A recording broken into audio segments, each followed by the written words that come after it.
Bien, ya estamos por aquí. Daniela Barragán. Dani, ¿cómo estás? Buenas tardes. Hola Julio, buenas tardes. Feliz de estar a tiempo aquí en la mesa de los miércoles. Un gran saludo a todos los que nos están viendo y a los maestrazos Arturo Cano y Federico Bonazo. Un gusto como siempre. Gracias, Dani. Federico Bonazo, buenas tardes. Qué gusto saludarlos, Julio, Dani, Arturo y a la audiencia de Astilla.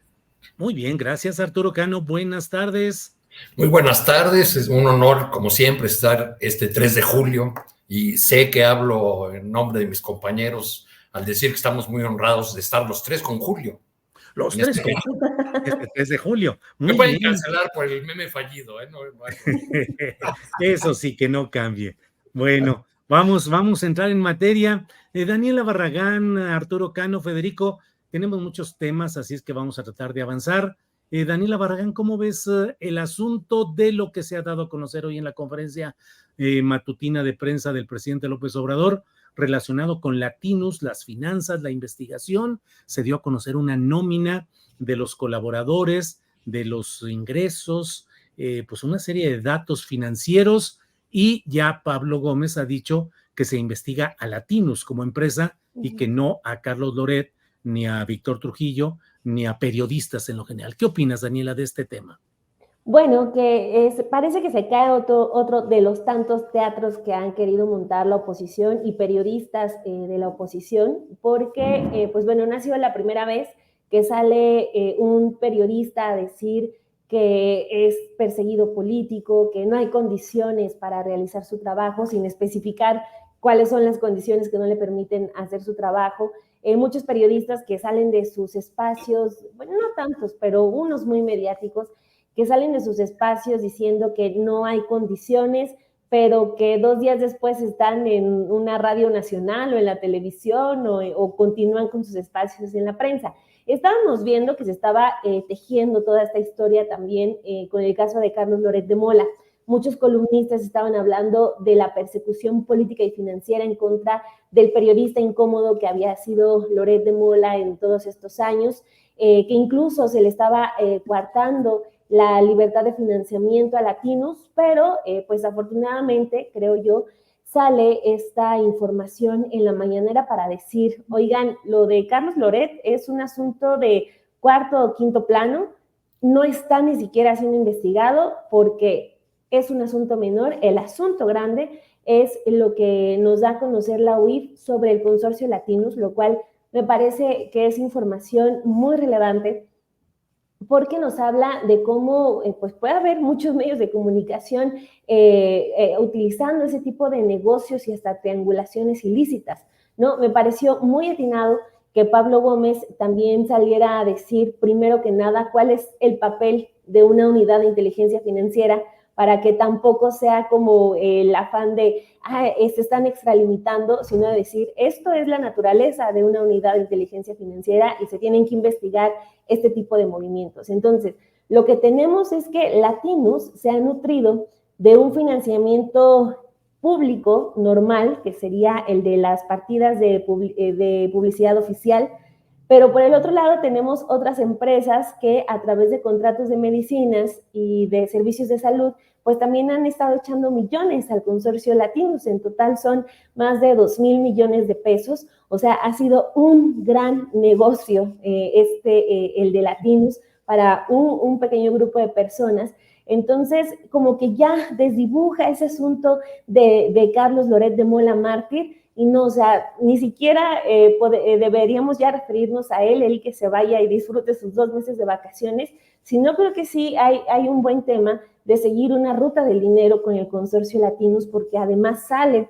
el tema de otra empresa, otra filial, la de Delaware, en la que pues ahí se nota, o dice Pablo Gómez, que faltan datos por comprobar, pues se habla de un asunto de una triangulación de recursos, de que salen los recursos públicos, directos e indirectos de México, se llevan a Delaware, que es paraíso fiscal, y luego regresan y ya cae a los colaboradores. Entonces, creo que fue muy atinado el que ya se diera esta información, porque baja de ese pedestal a Carlos Loret de Mola, a Víctor Trujillo, porque los pone como personajes, pues, simplemente operadores, personas que están enfrente de un espacio informativo, y la vista, se pone frente a los importantes, a los que están haciendo un negocio muy, muy fructífero.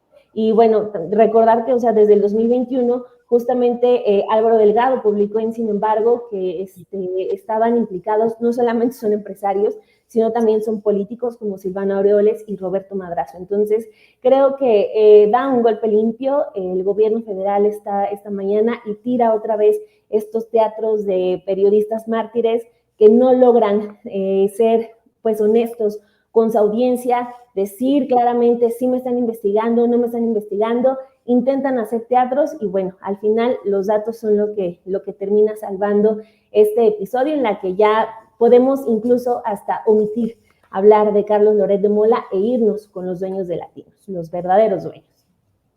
Gracias, Daniela. Federico Bonazo, este tema de Latinus y la develación que hoy se hace en la mañanera nos lleva a un tema presente, frecuente en todo proceso político y social en todos los países, que es el predominio de los capitales y la inversión de empresarios que desean mantener sus privilegios, que usan los medios de comunicación como forma de presión para conseguir más negocios, para proteger esos negocios y a veces, no a veces, con mucha frecuencia para influir en las decisiones electorales, creando percepciones sociales a través de un presunto ejercicio periodístico objetivo y limpio, cuando en realidad son instrumentos de golpeteo político y de facciones políticas de élite.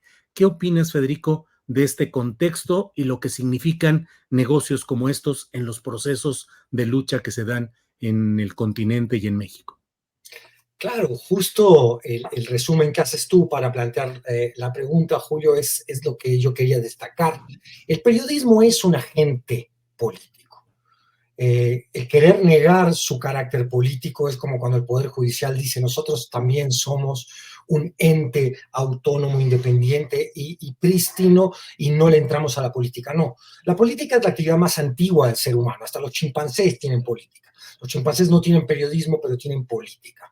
Es decir, los animales, y el animal humano incluido, practicamos la política y muchas veces la disfrazamos o protegemos la clara actividad política detrás de preceptos que serían puros, ¿no? Como el periodismo. Si el periodismo en México, Loret y Latinos se quieren defender del poder, pues que no sirvan al poder. No sirvieron al poder de Calderón con los montajes. Habían implementado una maquinaria de denuesto tan importante ante el poder político como la montaron en el sexenio de López Obrador. Es decir, es evidente que es un instrumento de propaganda política Latinos. El que lo quiera ver de otra manera, como el apreciado Ciro Gómez Leiva ayer en una discusión bizantina con Epigmenio Ibarra en su programa, o hoy en la mañana, si no me equivoco, porque hoy es miércoles, claro, peca de candoroso de otra cosa. Y Latinos además no ha reparado en señales hacia la audiencia de que es un instrumento de propaganda del poder, de un poder político que ahora está agazapado y es el de la oposición, que ha perdido las elecciones y ha perdido el control de la narrativa en este sexenio, y de un poder económico muy vinculado al PRIAN. O eso no es poder. Entonces, cuando se excusan diciendo el poder me ataca, ¿cuál poder, compadre? Ese poder al que tú le serviste hasta hace muy poco, o ese poder económico al que no te atreves nunca a desafiar. El periodismo es un actor político, es un agente político, y querer negarlo es eso, un acto de candor. Y esto no es sino una nueva muestra de la batalla de las narrativas, pienso yo. Es decir, Pablo Gómez se defiende instalando, por un lado, trabaja profesionalmente, como muy bien nos describía Dani en su intervención. Hace lo que debe hacer esa unidad de investigación financiera. Pero por otro lado, por supuesto, que presenta avances de esa investigación y su propia opinión personal en la mañanera. ¿Y qué hace al presentarse Pablo Gómez en la mañanera? Dar un ejercicio de resistencia al propio aparato de propaganda que ha significado Latinos. Es decir, tú nos vas a difamar, nos vas a calumniar. En el espacio de Latinos ha ocurrido cosas como que un consejero del INE, Ciro Murayama, conviniera con Trujillo en que el presidente López Obrador copiaba a Mussolini, a Benito Mussolini, que era una suerte de Benito Mussolini mexicano. ¿Eso es periodismo? ¿No? Bueno, ahora, ante esos ataques, este régimen ha entendido muy bien que allí, en la batalla mediática, se presenta una batalla mucho más importante política.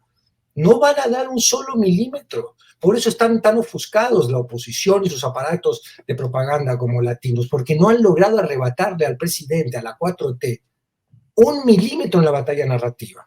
Se instala que Latinos es corrupto. Ahora, por supuesto, hay que probarlo, hay que probar todas estas, digamos, primeras suspicacias que ha planteado Pablo Gómez. Probadas o no, el efecto mediático ya está logrado también de parte de la 4T. Y es una herramienta poderosísima que no podemos dejar de lado. No la han desaprovechado en este sexenio. Entonces, bueno, es un episodio más de esta batalla, y lo que no se vale es que jueguen a ser periodistas independientes cuando en el pasado han jugado a ser periodistas a las órdenes de los poderes también políticos y económicos. Gracias, Federico. Arturo Cano, ¿qué opinas de este tema? Periodismo, libertad de expresión, negocios, inteligencia financiera, lavado de dinero. ¿Qué hay en todo esto, Arturo? Bueno, lo primero que yo quisiera decir es que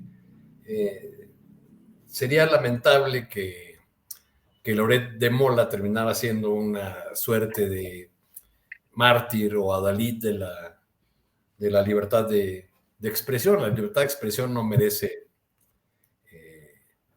entre sus defensores a un personaje como la figura central de este proyecto de propaganda nacido para atacar a un gobierno, nacido de las viejas rencillas que existen entre Roberto Madrazo y Andrés Manuel López Obrador. Los mártires, los estandartes de la libertad de expresión son los colegas que en estados con condiciones muy difíciles, pienso por ejemplo ahorita en los colegas de Guerrero y lo que afrontan día con día para seguir haciendo su labor en un marco asfixiante de presiones tanto gubernamentales, porque a veces en los gobiernos locales hay una piel demasiado delgada y también intereses entremezclados con el crimen, como directamente con el crimen organizado, que como bien sabemos, pues ha seguido matando periodistas en nuestro país. Dicho esto, yo creo que tú, Julio, has expuesto ya con bastante amplitud las dudas que este informe de la UIF de Pablo Gómez en la mañanera despierta sobre los vericuetos que buscó esta empresa al fundarse precisamente en Delaware, en una entidad que suele ser una suerte de paraíso para hacer transacciones o manejos oscuros. Habría que añadir que los intereses que están detrás de este proyecto pues dejan muy claro a quién sirven. Siempre ha habido esta idea de los políticos de tener una maquinaria con varias patas. Una de esas patas es la de contar con un medio o varios medios de comunicación para amplificar su agenda, para golpear, para defenderse o atacar. Y por último, quisiera decir que esta presentación o el informe de Pablo Gómez me deja también una sensación agridulce, porque yo no sé, hay cierta idea de, bueno, pues aquí vamos ya camino a limpiar este escenario, a que se haga justicia, pero yo no sé si presentar estas investigaciones que están en curso antes de que se llegue a una conclusión de que se han señalado los responsables y se proceda legalmente, solamente abona a esta suerte de fuegos de artificio que hemos tenido varios durante el sexenio, donde se señala la corrupción del pasado, se dan incluso datos muy puntuales sobre los negocios que se hicieron al amparo del poder, y luego pues todo se atora en la fiscalía de Gertz o en una decisión política que no contribuye a que terminemos con una de las peores herencias de la etapa neoliberal, si lo queremos poner en términos de la 4T, que es la impunidad. Bien, gracias Arturo Cano, y vamos con Daniela Barragán. Daniela, pues estamos de un lado, que es muy interesante y quedan muchas aristas para poder pasarnos un buen rato analizando, pero también está la otra que es casi como de farándula política, estos pleitos de Marco Cortés con Javier Lozano acusándose, diciéndose de cosas, interviene Felipe Calderón, Marco Cortés, que la verdad, fíjate lo que son las cosas, Daniela, yo siempre le he tenido, me parece muy extraña la actitud tan calma, tan pasiva, como muy desacompasada de Marco Cortés, y ayer que lo vi respondiéndole en el mismo nivel a Javier Lozano, creo que hasta me cayó bien. Y luego lo que le respondió a Felipe Calderón, que es la primera ocasión en la que un presidente del Partido Acción Nacional le señala así a Felipe Calderón si sabía de lo que hacía García Luna, o se hacía pato, o estaba consintiendo todo eso. ¿Cómo ves esa telenovela o grotesco episodio que estamos viviendo, Daniela?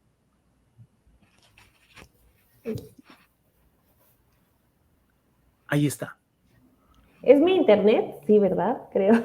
Sí, pero se te oye bien. Ok, bueno. Se escucha bien. Súper. Sí, estamos como ante el concurso de quién es el peor panista, ¿no? Y creo que tienen buena competencia entre unos y otros. La verdad es que es muy entretenido escucharlos pelear porque, digo, aunque nunca les creímos el tema de su unidad en la elección, realmente estamos viendo que son personas que ven por intereses propios, ¿no? O sea, que son capaces de fingir por un buen rato, pero en la primera oportunidad sacan la verdadera cara. Yo de la conversación de ayer destacaría el tema de que vimos a Javier Lozano defender a Genaro García Luna. Lo que le estaba diciendo a Marco Cortés es por qué no defendió a quien fue secretario de Estado en un gobierno panista. Y Marco Cortés diciendo, pues, no es panista y además nos causó mucho daño en la campaña porque le hizo daño a Xochitl Gálvez.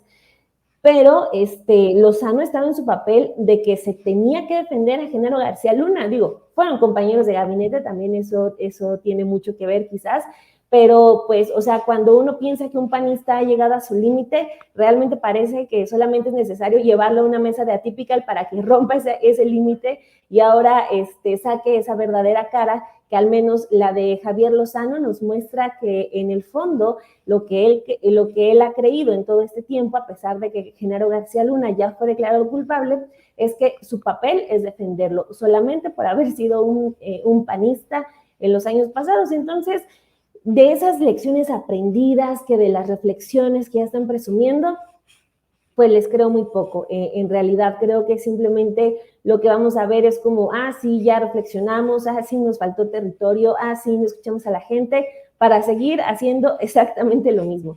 Entonces, Marco Cortés, pues también, por más que se pueda defender con datos, hasta le sacó las cifras a Calderón de quién fue peor presidente, que con quién el PAN perdió más, pues realmente también queda como un personaje que se refugió y que se salvó en medio de la debacle con su plurinominal en primer lugar. Él está en la lista, en el primer lugar de la lista. Entonces también como que pierde mucha legitimidad, ¿no? De que pues sí, el barco se estaba hundiendo, pero él tenía ya su bote ahí para no morirse ahogado junto con todos los demás.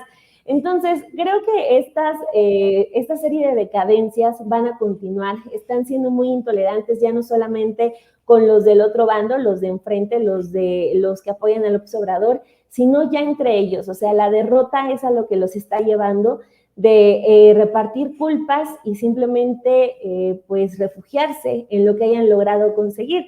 Marco Cortés le dice a Javier Lozano que está enojado porque no tuvo ninguna plurinominal. Entonces, híjole, es una delicia esas mesas de Atypical.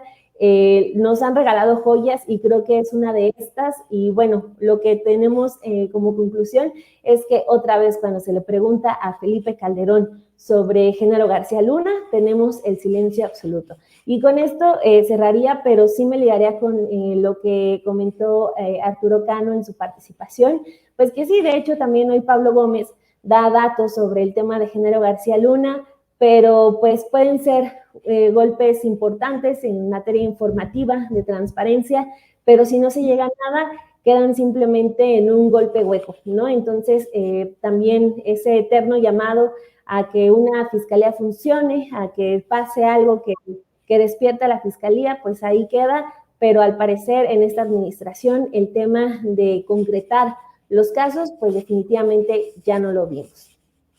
Daniela, coincido con esta parte, digo, con todo lo que has dicho, pero particularmente está este tramo final de lo que dijo Arturo, y efectivamente pues la gran tragedia es que declaraciones grandilocuentes salen, papeles, datos, señalamientos, contexto, lo hemos visto montones de veces de cómo se explica cómo nos saquearon, nos robaron, cómo fue la corrupción, y los personajes involucrados impunes, tranquilitos, disfrutando de la vida tranquila en España, algunos de ellos elevados a la categoría de demócratas recientes, y en fin, el desfile de expedientes y de señalamientos retóricos en la mañanera tendría que llegar a conclusiones judiciales pedagógicas, de pedagogía social, que nos muestran a los mexicanos que se va a fondo y realmente no se queda solamente en fuegos declarativos de artificio, en negociaciones, en presiones. A veces recordemos el caso de Alito Moreno, para no ir tan lejos, que ya parecía que lo veíamos con su traje a rayas y tras las rejas, ya era, pero ¿cómo era posible que estuviera libre? Y sin embargo ahí está, listo para administrar 1,000 millones de pesos del PRI, reelegirse y no sé cuántas cosas. Federico Bonazo, sobre el tema de los panistas que andan de pleito a puro derechazo, ¿qué opinas, Federico? Si me permites, Julio, quisiera hacer un pequeño comentario sobre lo que tú acabas también de ampliar en cuanto a lo que dijo Arturo y Dani, porque es un tema bien interesante.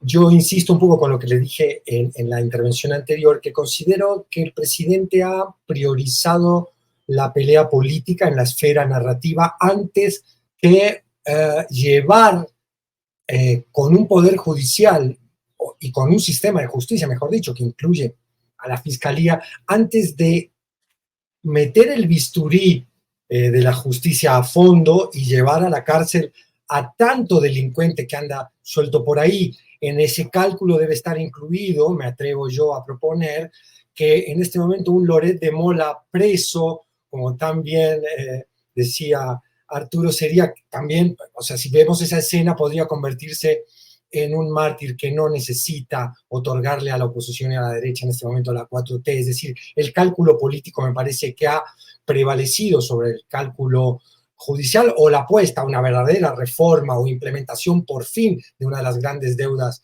que tienen los gobiernos con sus gobernados en nuestro querido México, que es la de una verdadera justicia. En ese sentido, yo pienso que el cálculo es no otorgarle el martirologio a Loret de Mola, y de alguna manera me parece que tiene sus virtudes también esa postura política. De la telenovela del PAN, poco puedo agregar a lo que también ha dicho ya Dani. Me parece que es virtuoso, que es bueno que la sociedad se entere de la porquería que reina en el negociado político de las alianzas. En este caso hablamos de las alianzas del PRIAN, alianza que se ve ya muy cercana a la ruptura, porque no olvidemos que Marco Cortés no ha escatimado en golpazos a Alito y al PRI, ha dicho que la culpa, o parte de la culpa de la derrota de Xochitl tiene que ver con el estigma de que era la candidata del PRI. Pues sí, lo hubieras pensado, compadre, antes de haberte aventurado a la alianza del PRIAN, que hoy ya alianza, digamos, ya orgánicamente establecida en la boleta electoral, que tantos hoy militantes del PAN critican. Es una porquería de la que sale allí a borbotones entre ellos, que ilustra a la ciudadanía, ilustra cómo ha traicionado el PAN de hoy al viejo ideario del PAN, más tradicional, fundacional, donde por lo menos ciertos códigos de ética, de conducta cívica estaban establecidos. Hoy, marco me parece que representa, encarna en la esfera de lo político a una sociedad que ha abaratado la conducta, que ha despreciado la ética, que no tiene demasiados valores, muy narcisa, ¿no? Son líderes políticos de un enorme narcisismo, dispuestos a revelar toda la porquería con tal de salvarse ellos o justificarse ante la sociedad y la opinión pública ellos, pero con el terrible perjuicio que eso le trae a los propios partidos que representan. En fin, un poco más de una porquería en la oposición que deberá renovarse, que está también en los linderos de una renovación de sus dirigencias, y que a qué se apuesta. A Triana, a Cepeda, ¿quiénes son hoy los que pueden relevar a un PAN en enorme estado de decadencia? Pues lo veremos en los próximos meses. Muy bien, Federico, gracias.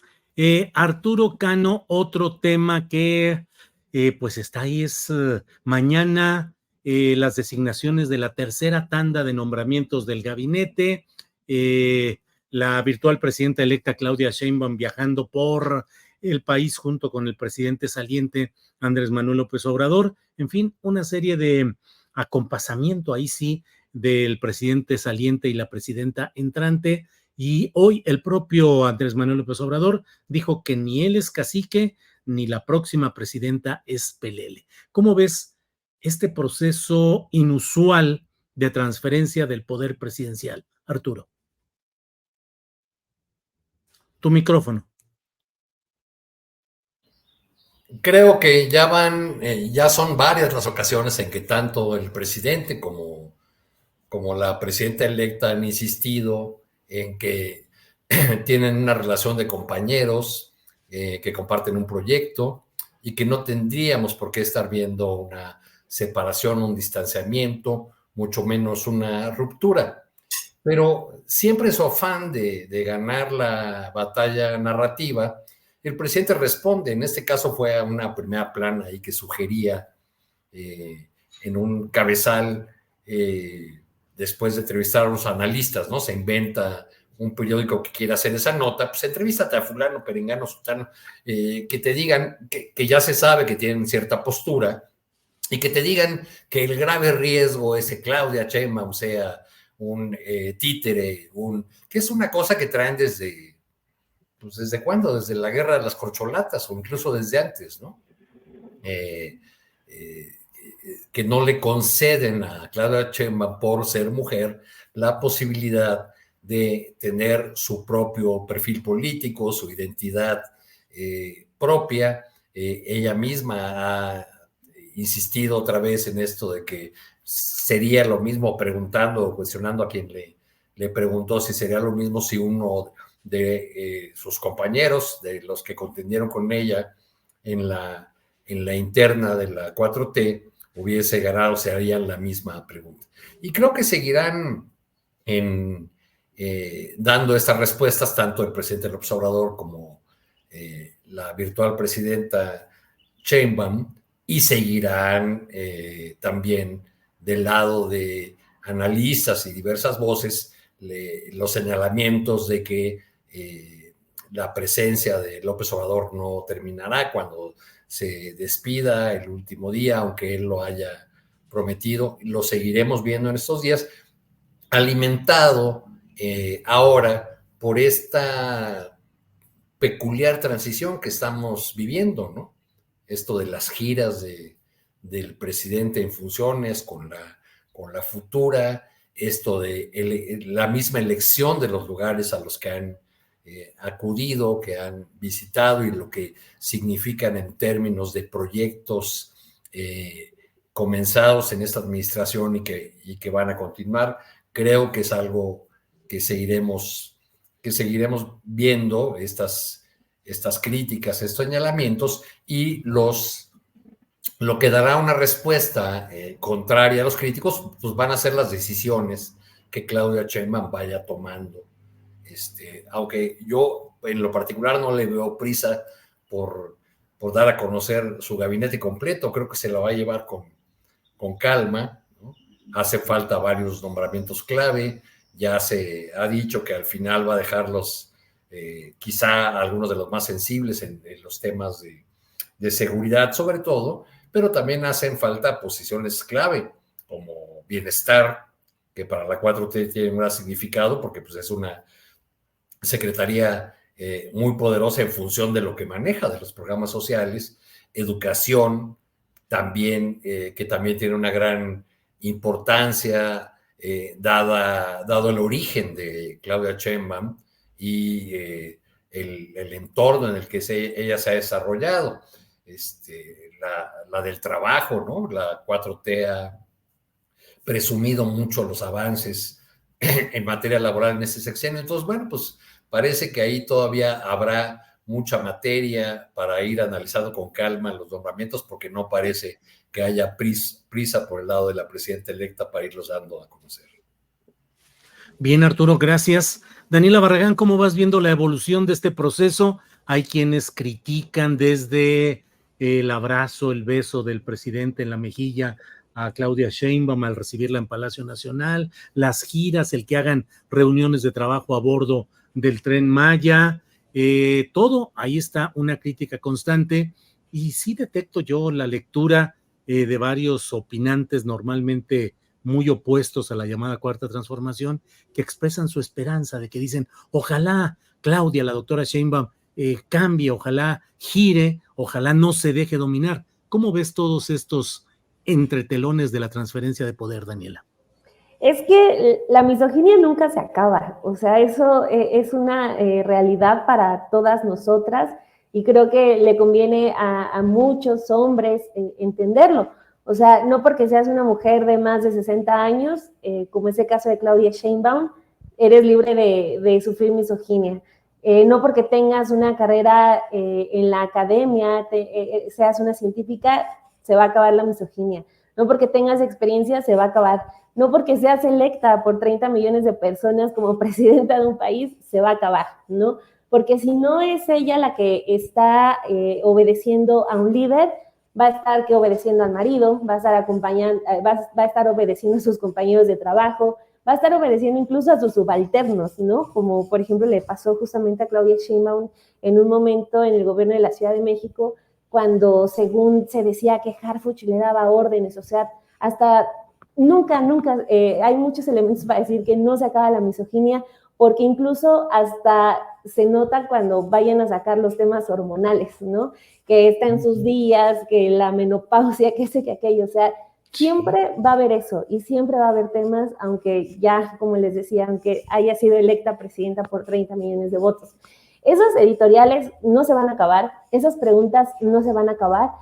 Ahí supongo el tema va a ser la estrategia de trabajo, porque eso es lo que va a enfrentar la primera mujer presidenta de este país, que es a su vez lo que enfrentan cientos de mujeres en este país, en su trabajo, que son algo gracias al trabajo de un hombre, gracias al trabajo de su pareja, etcétera, ¿no? Entonces creo que ahí está ella ante ese reto, que creo que lo ha hecho muy bien, lo ha representado con altura, de decir, pues yo no me voy a desmarcar del López Obrador porque es el líder el líder del movimiento en el que creo, en el que he trabajado, y tiene que seguir, porque si nos quedamos también simplemente con este tema de todas estas pues editoriales, preguntas que son misóginas, que son machistas, no vamos a terminar. O sea, esto que estamos viendo ahorita, el hecho de que un monero haya dibujado a Claudia Sheinbaum como un perro obedeciendo órdenes, porque eso ya ocurrió,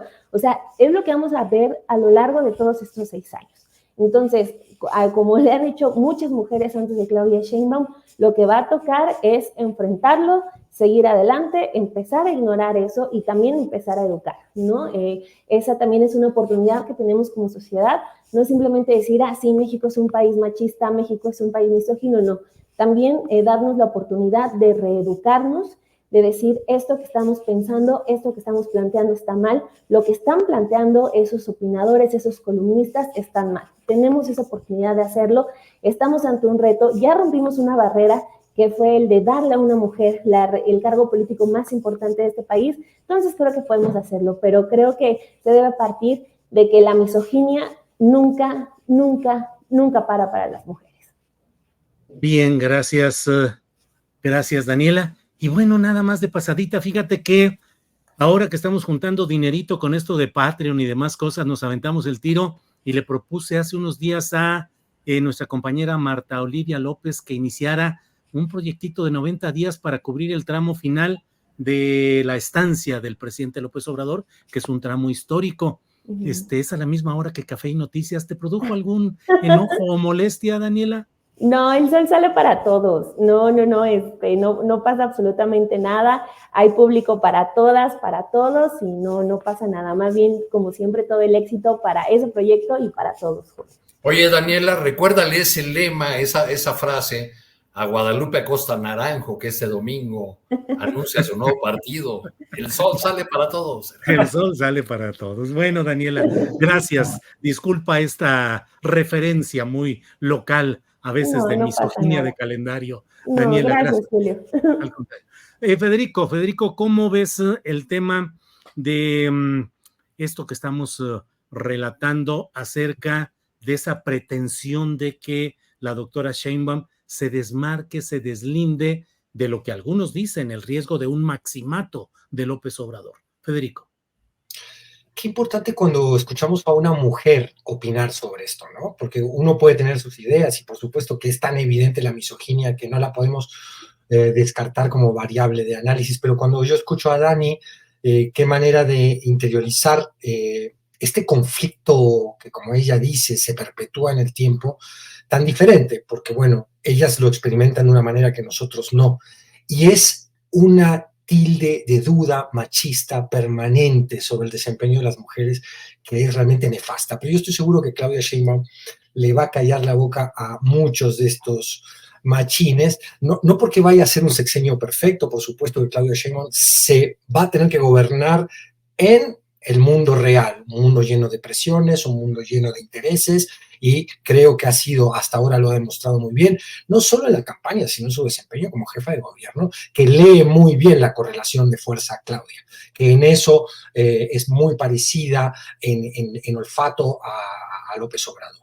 Ahora, que ella sea parecida a López Obrador, por ejemplo, en un aspecto que a mí como ciudadano me resulta fundamental, por ejemplo, en que quiere gobernar para el país, que quiere gobernar para esto que llamamos México, para que México siga siendo un proyecto inclusivo donde quepan todas las ciudadanos y los ciudadanos y no nada más aquellos que están en las élites, digamos, o los poderes de siempre. Que haya una gobernante, que haya una presidenta que vaya a gobernar para el país, para el bien común, y que no sea un gerente de las grandes corporaciones, me parece una excelente noticia. Si en ese sentido va a seguir la línea de López Obrador, pues bienvenida a la línea, ¿no?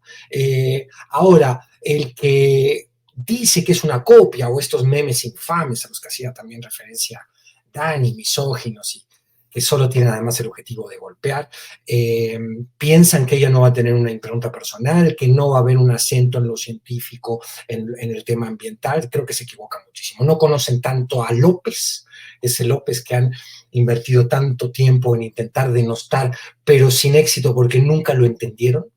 De entrada no entendieron que López es un demócrata, que López sí se va a ir, que López sí dejó el poder. Y hay una señal al respecto que me parece bien interesante. El mismo presidente ha dicho que sí está bien, un poco en contra de lo que él mismo había declarado hace unas semanas, que sí está bien que se revise con un poquito más de cuidado el tema de la reforma del Poder Judicial, que no hay que está bien que se discuta y que se haga la mejor reforma posible, sin que esto signifique caer en la dilación eterna a la que están afecta el mismo Poder Judicial.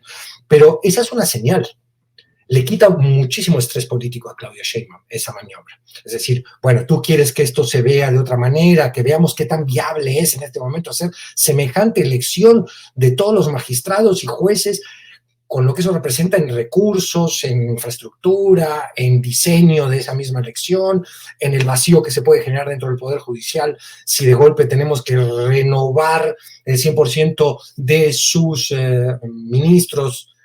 En fin, ahí hay una señal política que habla de que López Obrador es mucho menos ese caudillo que no va a dejar el poder y va a mantener un control sobre la supuesta subordinada, y que Claudia Sheinbaum es una persona con una verdadera impronta personal que vamos a ver a lo largo del sexenio, y que entre ellos dos hay mucho más diálogo, concordia y olfato político de lo que toda esta posición, que nunca ha entendido ni a López ni a Sheinbaum, quiere indilgarles. En ese sentido yo veo señales buenas, positivas, de una Claudia que tiene su personalidad y su carácter, y de un López Obrador que ojalá en algunos asuntos no se retire del todo. Me refiero a que siga siendo un consejero, un actor en la discusión pública, una persona cuya opinión cuente. ¿Por qué no?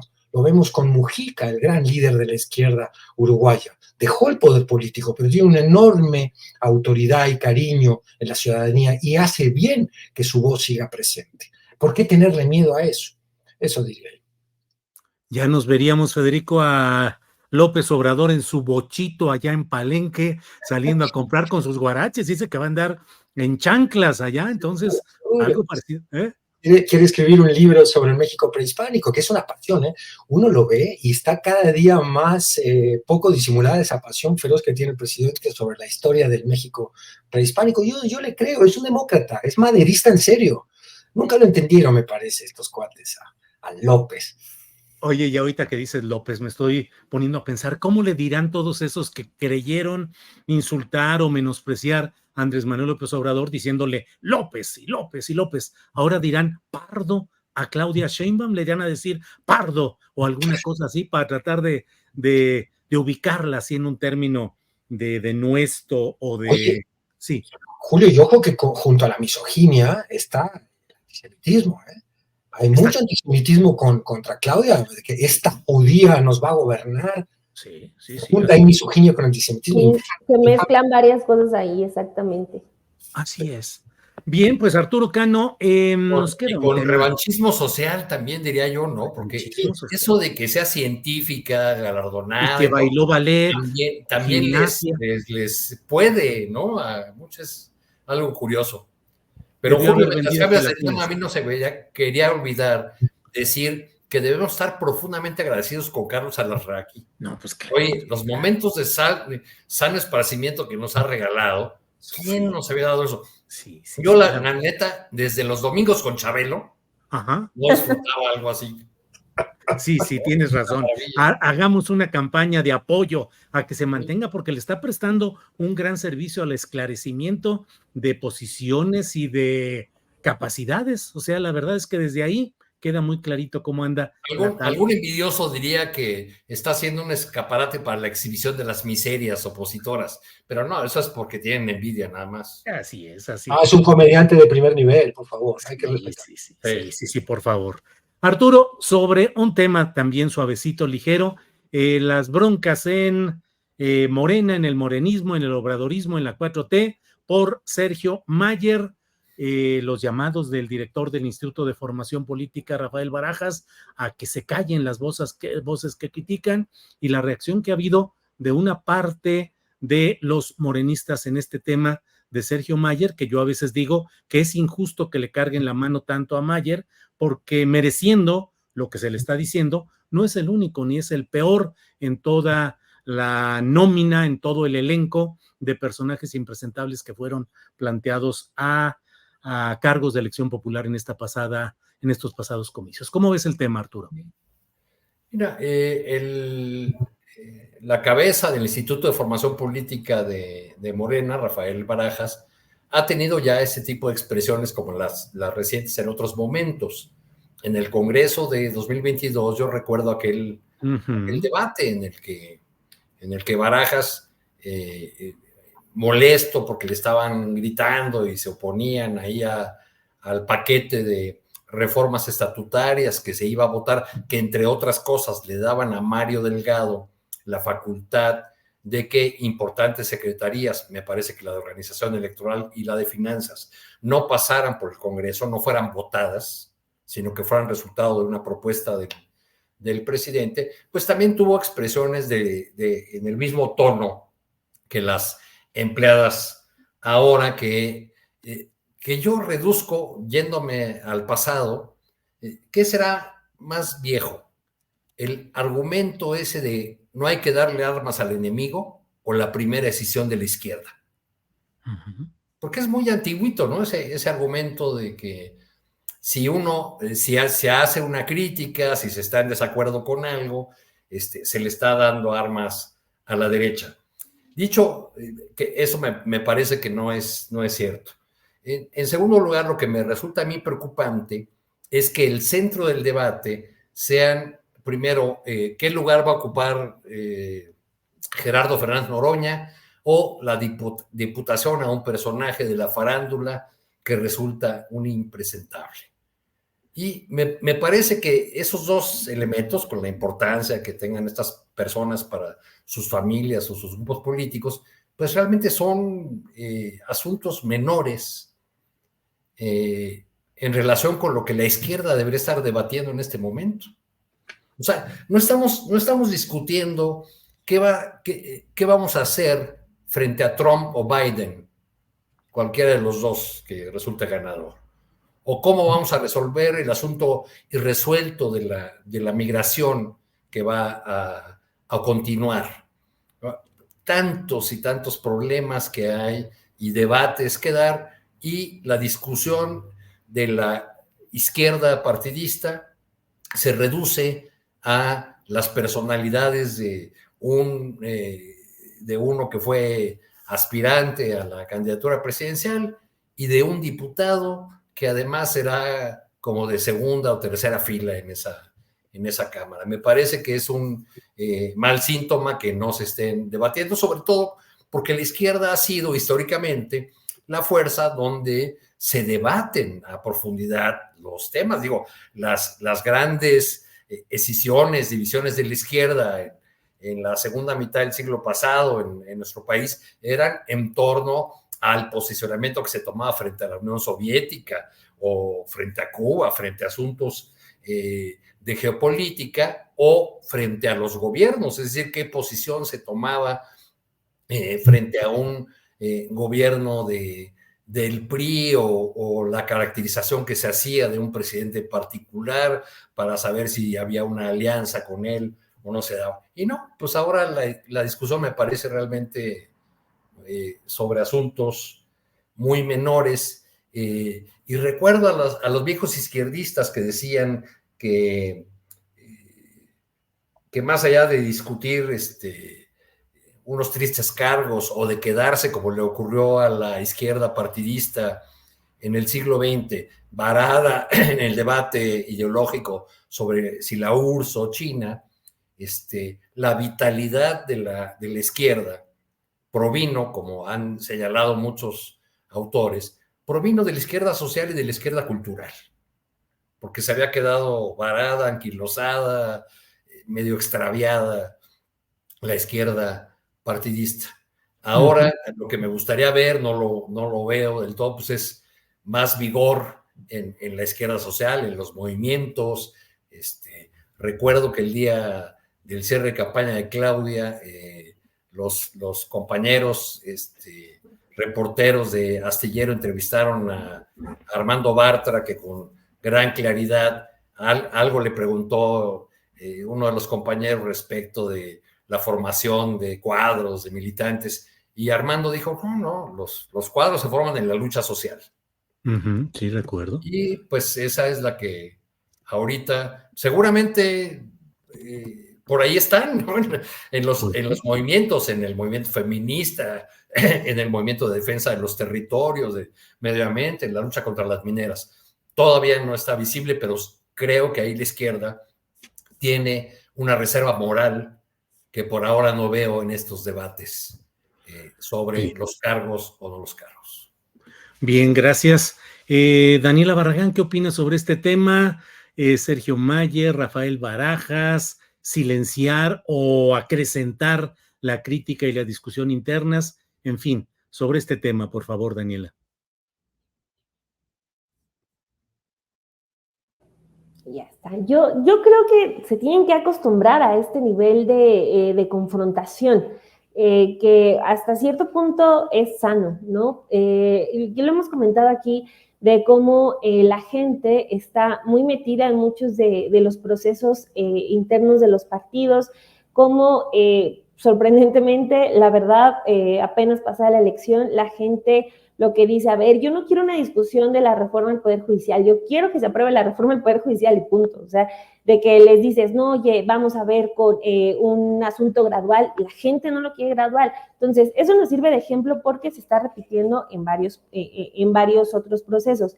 Ahorita lo que está ocurriendo con Morena, siento que son muchas cosas al mismo tiempo. Está lo de Noroña, está lo de Mayer, y también es un vasito que gota a gota se ha estado llenando, que esto es el asunto de los chapulines, que viene en sí desde el 2017, desde que Andrés Manuel López Obrador dijo que las puertas de Morena estaban abiertas para todos los hombres y mujeres de buena voluntad, ¿no? Entonces, creo que si Morena ya adoptó esa política de puertas abiertas como una realidad, como algo propio, si hablan de que se necesitan esos cuadros, de que se necesitan cobertura en todo el país y que esas personas lo garantizan, pues creo que lo que sigue en consecuencia es saber enfrentar las quejas, porque naturalmente las iba a haber. O sea, una a una pasó con los exgobernadores del PRI, que fueron premiados con sus consulados o con sus embajadas, pasó con los que se volvieron diputados, senadores, sí, a través del Verde, pero con Morena. O sea, claramente va a llegar a un límite este asunto. Entonces, llega con declaraciones muy desafortunadas de Rafael Barajas, no del asunto de que dijo estúpida a la gente, eso sí creo que se ha tergiversado un poco, pero sí creo que no fue lo mejor decir cállense y maduren, que eso sí fue lo que se desprende del video directamente. Más bien lo que corresponde es que haya madurez del lado, pues no tanto de la gente, sino del lado de los directivos de Morena. Hace una semana, y lo comenté aquí, Citlali Hernández nos da una entrevista en el Café y Noticias donde nos dice, esa decisión fue totalmente de Mario Delgado, que Mario Delgado se haga responsable, que Mario Delgado dé entrevistas porque me preguntan a mí, dijo Citlali Hernández, porque yo soy la única que sale a hablar, pero pregúntenle a él. Y esa es la pieza del rompecabezas que falta, ¿no? O sea, ¿qué pasa con la declaración de Mario Delgado sobre este asunto que tiene justamente muy enojada a la gente, con mucha razón?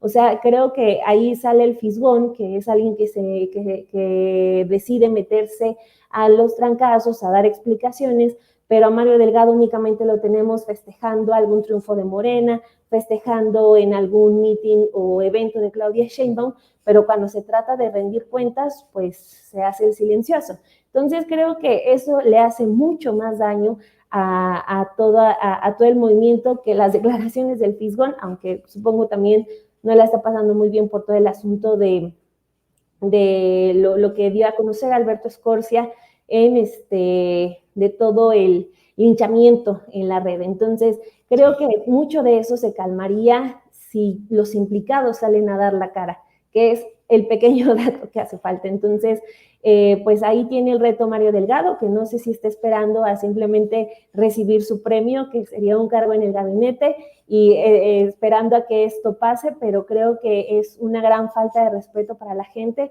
el hecho de que pues mande o esté dejando que otros estén peleando, estén intentando dar explicaciones, en lugar de también el dar la cara como el presidente del partido que es. Bien, gracias, Daniela.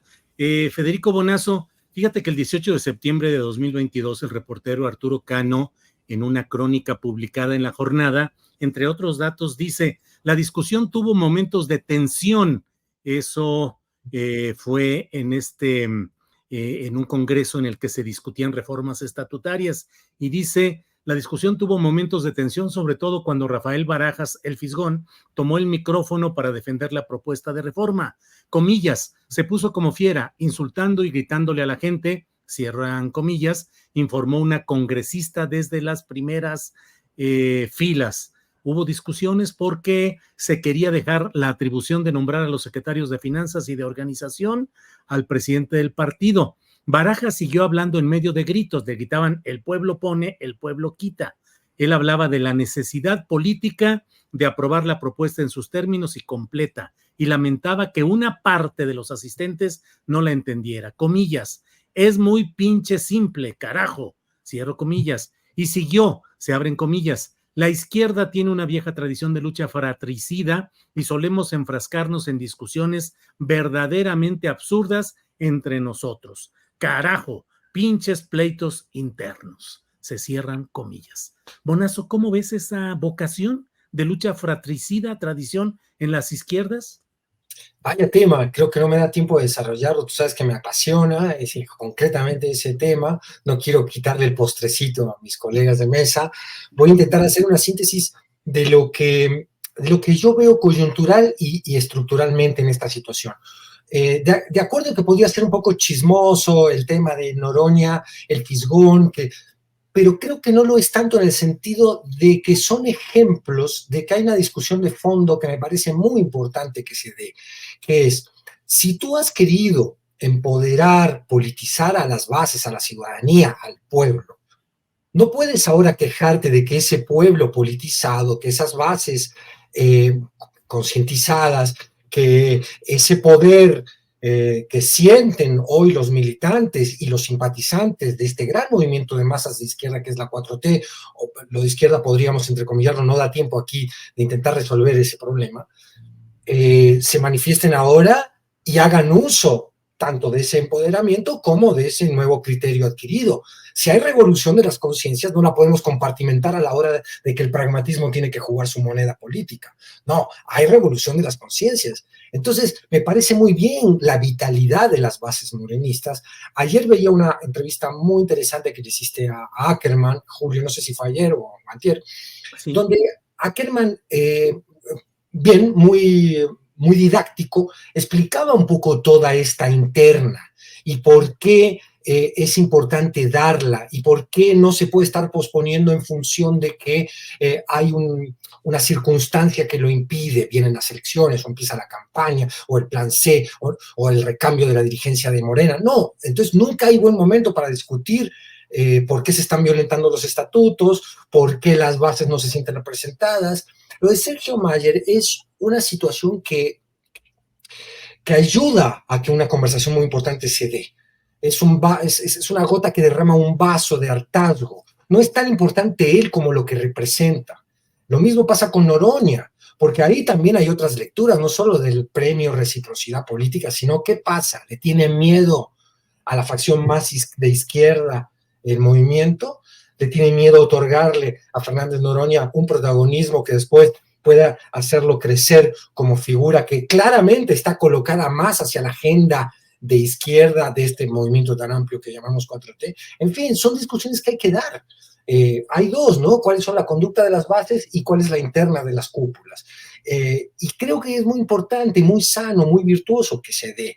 Y si la detona Noroña, si la detona Mayer, no hay problema. Quiero decir, tampoco son excluyentes estas discusiones con los otros grandes temas, por supuesto, de los que se tiene que ocupar la ciudadanía, Morena y la 4T. Me parece que está muy bien que se den al mismo tiempo, porque los unos hacen a los otros. ¿Cómo vamos a enfrentar los grandes temas si hay una democracia endeble interna en Morena y si empiezan a tomar protagonismo aquellas personalidades que encarnan lo mismo que se quería combatir? Es muy importante que las dos discusiones puedan convivir, creo yo. Bien, gracias Federico Bonazo. Vamos a los tales postrecitos, Arturo Cano.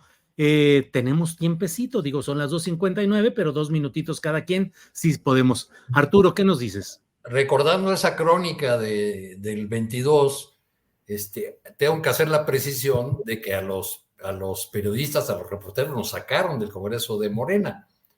Yo pude obtener esas frases de Rafael Barajas porque algunos congresistas me enviaron videos, ¿no? de ese momento.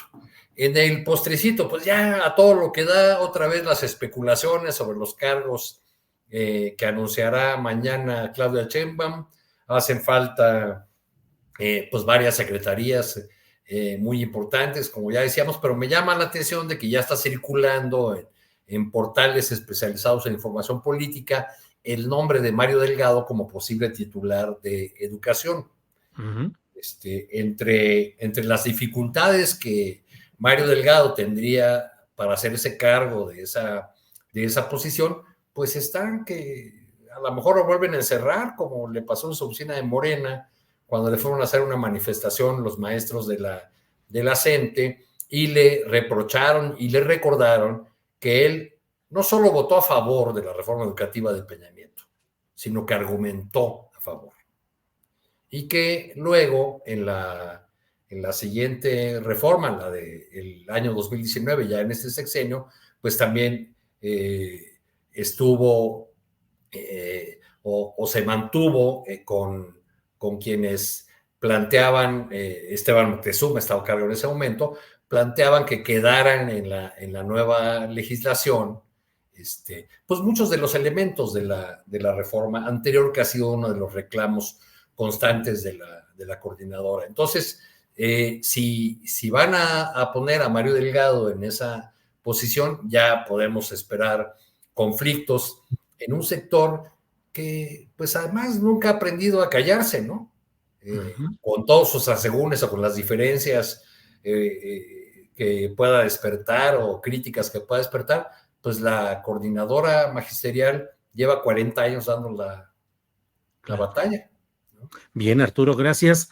Daniela, por favor, postrecito. Pues para no salirme mucho del tema, pues creo que sí, desde que empezó la presentación del gabinete, una de las dudas es dónde va a quedar Mario Delgado, ¿no? Ahorita que la SEP, ese escenario me parece, híjole, muy complicado por los retos y por el pasado que, o sea, los maestros pues lo traen siempre clarísimo, ¿no? O sea, a ellos no se les va a poder dormir. Y también que sea gobernación, no sé. Hay toda una serie de dudas, pero pues también se dice que ya fue una buena presentación de integrantes de un gabinete especializado, académico, con tintes académicos, más formativos, y que ya ahora sí se va a dar paso a los integrantes políticos en el gabinete. Entonces, pues ahí ya solamente queda esperar para saber que se revele el gran secreto de qué hacer con Mario Delgado, pero parece que la única certeza es que sí o sí va a estar en el equipo de Claudia Sheinbaum y en un puesto importante. Válgame, pues sí, Daniela, con estas noticias tan relevantes, tan emocionantes, vamos cerrando el programa. Imagínate, Mario Delgado, y luego que fuera secretario de Educación. Ándale. Federico Bonazo. En un gabinete, Julio, además dominado por la UNAM. Sí, ¿no? Sí, así es. Llegaría uno del ITAM, bueno, le falta su representante. Y claro.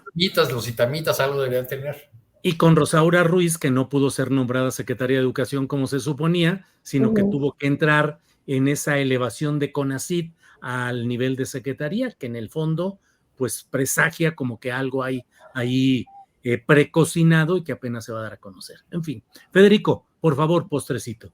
Que Mario Delgado sea nuestro postrecito es una invitación a la indigestión. Sí, claro. Pero ¿cómo evadirlo? Porque yo creo que es el principal problema que tiene Sheinbaum por delante. Y qué bueno que sea un problema en el sentido de lo que hablábamos hace poco con estos, este sería mi postrecito. No dejemos el talante crítico. No dejemos de escuchar a las bases, a la gente, a ese pueblo que tanto se invoca de parte de la 4T. Si ese pueblo manifiesta sus apetencias, sus molestias, sus críticas, hay que escucharlo. Que la izquierda no caiga siempre en este verticalismo de la vanguardia iluminada que le explica a las grandes masas cómo tiene que ser la pelea pragmática. Yo creo que está muy bien, que es muy saludable que hoy haya una creciente cultura crítica de aquellos que apoyan al movimiento que se llama 4T. Incluso, por supuesto, de los que no lo apoyan desde el lado de una izquierda mucho más radical, cuyas críticas son absolutamente legítimas. Veremos qué sucede mañana con los nombramientos. Híjole, bueno, pues estaremos atentos. Por esta ocasión, Arturo, Daniela, Federico, gracias y nos vemos la próxima semana. Hasta pronto. Gracias. Adiós, gracias. Gracias.